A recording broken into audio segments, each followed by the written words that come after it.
Hey, how's it going? Welcome to News Act, Thursday, 3rd of June 2021. We're looking at the front of the papers. First up, New York Times, picture of a woman on the front, an undocumented immigrant trying to survive on $100 a week in the Bronx. Over on the right, Netanyahu being replaced by someone more hardline than him. Over on the left, New York mayor's race. Down here, Morocco sends Spanish outpost to migrant influx. That's Ceuta. It's a tip of Morocco which belongs to Spain. There's pressure between them and they're letting migrants through from the Morocco to the Spanish side. New York Times International Edition, picture from Ceuta as well. Over on the right, something about global supply chains breaking down and dogs being trained to detect COVID. USA Today story from yesterday, Biden meeting survivors of Tulsa race massacre. Down here, a story about a woman who joined the army and then came out as gay and was sexually assaulted and then committed suicide. Very sad story, RIP. Wall Street Journal, sinking of Iran ship comes amid rising tensions in the region. So this ship is the biggest ship in the Iranian Navy. There was a fire on it and it sank in the Gulf of Oman. Over on the right, Israel Netanyahu story, new cyber attack revelation, stoke worries over hacking. Dogecoin gets trading boost, okay, line go up. Story about Exxon from the other day, activists winning more seats on the board. Financial Times, a different ship that's gone down near Sri Lanka, which contained a lot of nitric acid and obviously fuel in the tanks. So big environmental disaster there. Speaking of environmental disasters, over on the right, G7 pumps $190 billion into fossil fuel aid. So just to be clear, that's money going to fossil fuel companies to keep them afloat after the whole lockdown, corona crisis, etc. Etsy snaps up Depop, $1.6 billion. Wow, big deal. Okay, down here, Credit Suisse story, Greensill thing, people trying to push blame around. Schooling catch-up czar resigns after Sunak rejects £15 billion funding proposal. So Kevin Collins, who was an ex-teacher and was hired by Boris to help out with funding education, etc., has resigned because they're not giving them enough money.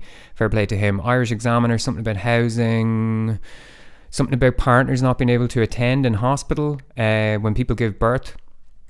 Irish Daily Mail, still on target for lockdown, eating less. Irish Sun, true crime story about Kevin Lunny, businessman who was attacked, tied up and tortured for a few days. Trial is happening now in special criminal court. Guardian, big story on the front about Gen Z. Over on the right, Archives reveal ban on black staff at the palace. Slightly clickbaity headline from the Guardian. They did employ coloured people and immigrants, let's say, but not in clerical roles. They just let them work as domestic servants. Nice of them, I guess. Daily Telegraph, something about a cricketer getting cancelled for old Twitter posts. Sad times. Army's £3 billion fleet of tanks cannot be driven faster than 20 mile an hour. Okay, not sure that's an issue or not. I thought tanks went pretty slow.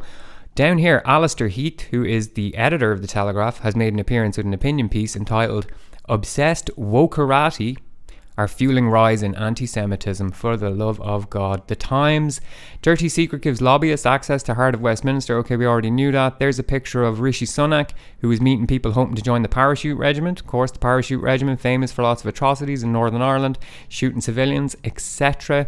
4-day party will celebrate Queen's Jubilee. That's next year. She'll be 70 years on the throne. Same story about Kevin Collins quitting the government. Independent, 4 stories across top. Education, SAR, police racism, car emissions, something about travel. Boris there saying data is ambiguous, you might not be able to open on 21st of June. iNewspaper, summer holiday warning about going away. Marital advice for the Prime Minister, how to bridge a 25-year age gap. Oh my God, there's 25 years between them. That is a bit creepy.